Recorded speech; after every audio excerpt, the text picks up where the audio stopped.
Hi everyone. Today we're going to have a look at different products and methods of making white accent areas on your painting, either before or after your painting is complete. Masking fluid is the one product that we use before our painting begins to mask out the areas that we want to retain as white. I'm going to use two brands of masking fluid today, and I'm going to mask off the smaller circles on the page. This brand of masking fluid is called Kusakabe, and I bought it when I was in Japan. It is a Japanese brand. I like the look of it because it's got a long, narrow nozzle, so you can apply the masking fluid directly to the page without needing an applicator or brush to do so. I really am very pleased with how it works, and it really does go onto the page really easily, and it doesn't come rushing out of the hole at the end of the nozzle.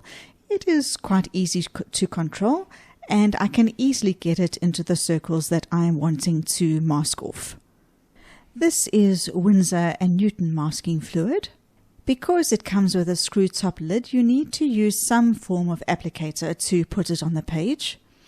I have bought the purpose-made silicone brushes to do this. The brushes come in a pack of 4. You can't seem to buy them as singles, but I end up using the same pointed one every single time.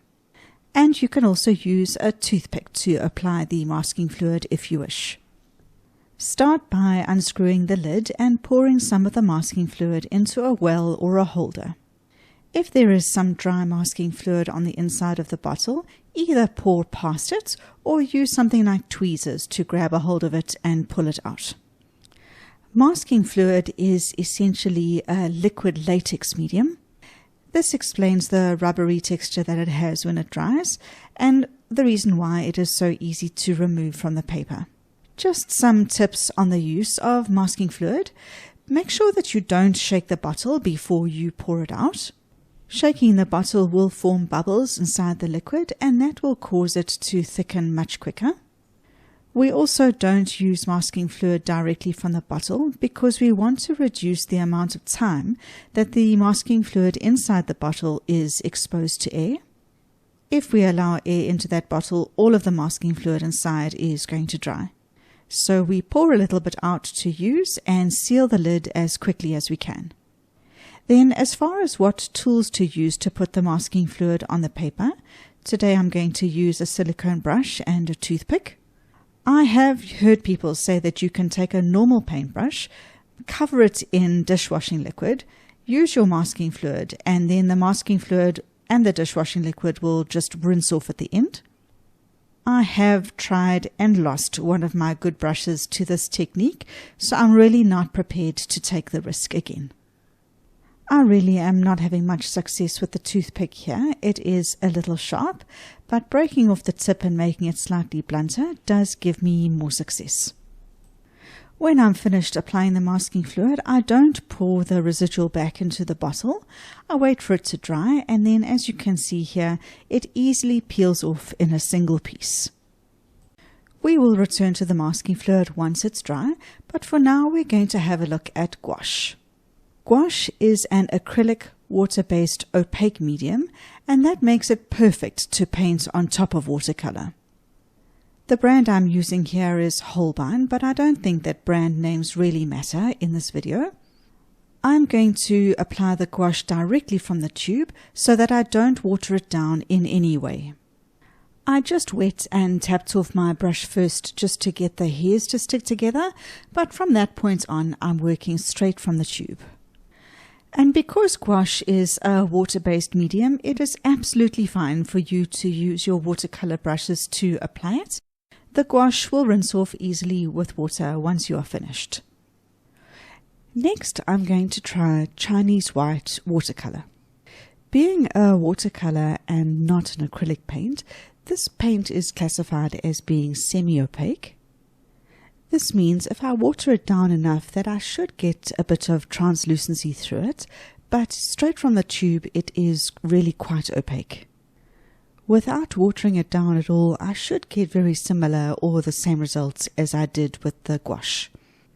Chinese white is a zinc-based paint. It contains zinc oxide, which is the same stuff that goes into sunscreen. As I lay it down, it has a very similar look and feel to the white gouache, but the test will be once it's dry. We'll see if any of the red undercolor does come through once it dries. Now onto the pens. I'm going to start with a Uni-Ball Signo pen. This pen contains a very opaque white gel ink inside of it. There are a variety of different Signo pens, and these Uni-Ball pens have got the code UM153 on the lid. Out of all of the pens that I have that I use for white accents, I find this pen to be really the most reliable, and it is definitely the one that I reach for first if I'm looking for a quick solution. It goes down easily on the page, the color underneath doesn't bleed through, and the nib doesn't clog up very easily. They are also very well priced. Next, I'm going to try a paint marker. This Pen Touch paint marker by Sakura contains a permanent opaque white paint inside of it. They come in different nib thicknesses. This is a 1mm nib. I find the paint easy to activate in the nib, and it goes down easily on the page. But my first impression though is definitely that this is a more transparent white than the other ones that I've worked with so far, and that I think that I'm definitely going to need more than one layer to get these dots completely white. I'm going to dry the two pens with a hairdryer. Once the inks are completely dry, I'm going to go over them a second time and just see if I can increase the opacity of the white. The Uni-Ball Signo is very white, and I am able to improve the whiteness of the Pen Touch pen by going over it a second time. We're just going to have to let these second layers dry and then have a look and see if there is any color bleed from underneath once they are dry. I know that there are multiple uses of the white pens and that we're not necessarily always wanting to do large white areas with them. We might want to do wispy white accent lines or blades of grass or ripples on water. So for that reason, and to make it a fair test, I'm just going to go through all four and do some thin white lines on each of the colors as well to see how these wispy lines stand up against the red background. I find doing any lines like this with a paintbrush to be quite tricky, but using the pens is definitely easier to do this sort of thing. Now let's try the Jelly Roll pen. I've heard some people say that they have a love-hate relationship with the Jelly Roll pens because of their unreliability issues with their ink flow. I can safely say that I have a hate-hate relationship with Jelly Roll pens. I find them very unreliable, and I really do battle to get the ink to flow smoothly. This is a pack of Jelly Roll pens that I bought in Japan last year, and it is a pack of varying thicknesses. You can see I start off with the size 5 pen. I can't even get the ink to flow out of this pen, even if I wet the nib or try and activate the tip. I get a little bit more success with the size 8, and then the size 10, I really do get the ink to flow much better than the other two. I think that's really because the hole in the nib is bigger, so the ink can flow out of it more easily than the thinner tipped pens. This ink is not completely opaque, and the paint color is still showing through from underneath. So I'm just going to give it a quick dry and put a second layer of the Jelly Roll ink on top. Next, I'm going to use a pastel pencil, and this is a Faber-Castell Pitt pastel pencil. I found pastel pencils very useful to have lying around my studio, and they are easy to pick up and use. They also don't have the ink reliability issues like a Jelly Roll pen does.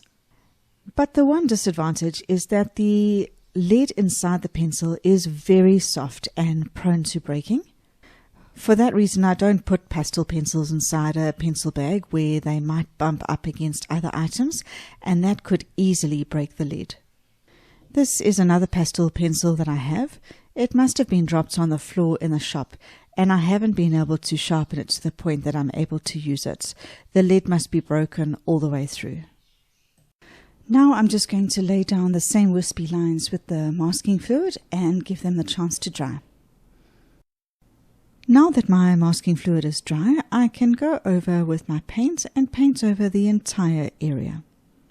Just make sure that the area is completely dry before you remove the masking fluid so that you don't get any paint smudged into the white areas.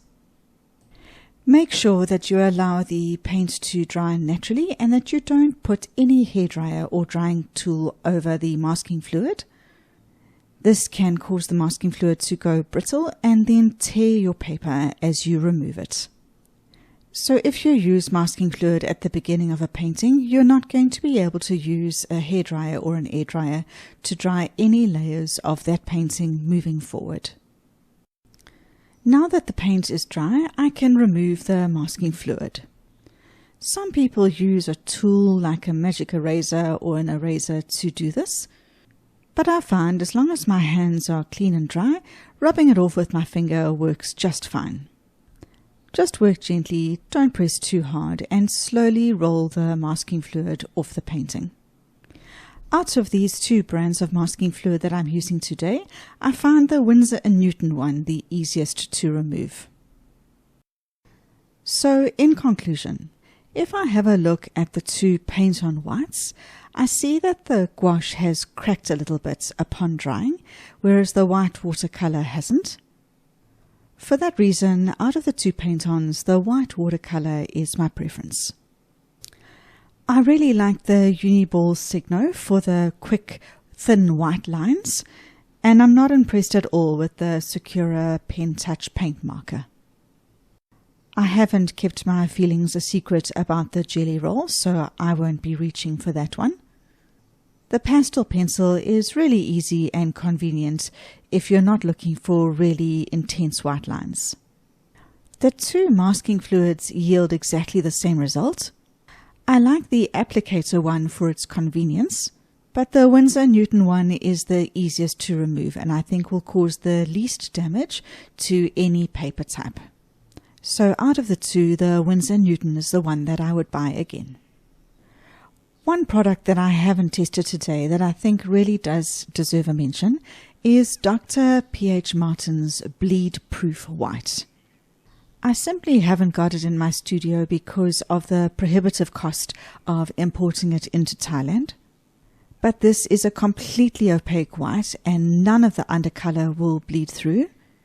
So if you are looking for really bright white accents, I would say that this product is definitely the way to go. I really hope that you found this video informative. If you did, please hit the like button and let me know in the comment box what you thought, as well as any other videos that you'd like me to make. Until next time, bye for now.